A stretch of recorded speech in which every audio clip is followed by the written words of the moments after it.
সাজেকে যারা বর্তমানে পর্যটকরা আছি, আমাদের সমস্যাগুলোর মধ্যে অন্যতম সমস্যা হচ্ছে পানি।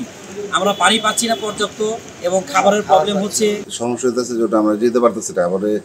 আমি সপ্তাহে 2 বার ডায়ালিসিস দিই, আমি এখন ডায়ালিসিস দিতে পারতেছি না। আবার খুবই জরুরি আবার জায়গায় যাওয়া, ডায়ালিসিস দিতে হবে।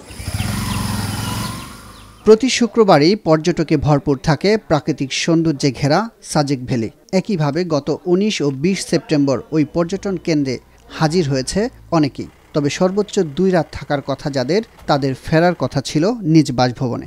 তারাই আটকা পড়েছেন সাজেকে। আমরা সাজেকে আসছি একদিনের ট্যুরে ফ্যামিলি নিয়ে, ঠিক আছে। কাজের হাজারো চাপের মাঝখানে এসেছি, কিন্তু হচ্ছে এখন পরিবার থেকে দূরে।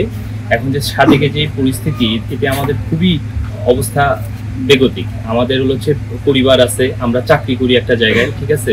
আমরা চাই এই সমস্যা যে আছি এটা তাড়াতাড়ি সমাধান হোক।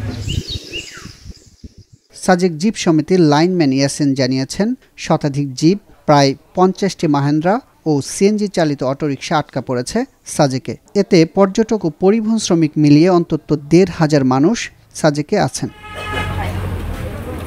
21 সেপ্টেম্বর সকাল থেকে পার্বত্য জেলাগুলোতে শুরু হয় সড়ক ও নৌ অবরোধ। হঠাৎ অবরোধ ঘোষণায় সাজেক থেকে খাগড়াছড়ির উদ্দেশ্যে যাত্রা করতে পারেনি পর্যটকরা। অবরোধ শেষ হলেও ফিরতে পারবেন কিনা শঙ্কায় পর্যটকরা। আমরা এখান থেকে যেতেও পারছি না, এটাও আমাদের অনেক বড় একটা প্রবলেম হয়ে দাঁড়িয়েছে।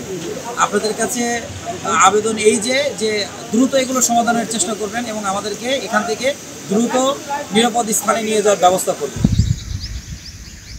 সাজেক রিসোর্ট কটেজ মালিক সমিতি জানিয়েছে, আটকা পড়া পর্যটকদের থাকার খরচে 50% ছাড় দিয়েছে মালিক সমিতির পক্ষ থেকে। যদিও এরই মধ্যে তীব্র সংকট দেখা দিয়েছে খাবার, পানি ও অকটেন ডিজেলের। আমাদের 2 দিনের খাবারের স্টক ছিল, সব শেষ হয়ে গেছে। এখন খাবার পানির সংকট, গ্যাস নাই রান্না করার জন্য। এই সমস্যাটা খুব দ্রুত সম্ভব করা দরকার। 20 সেপ্টেম্বর রাঙামাটিতে সহিংসতায় মৃত্যুর ঘটনার জেরে এই অবরোধ কর্মসূচির ঘোষণা দেওয়া হয়।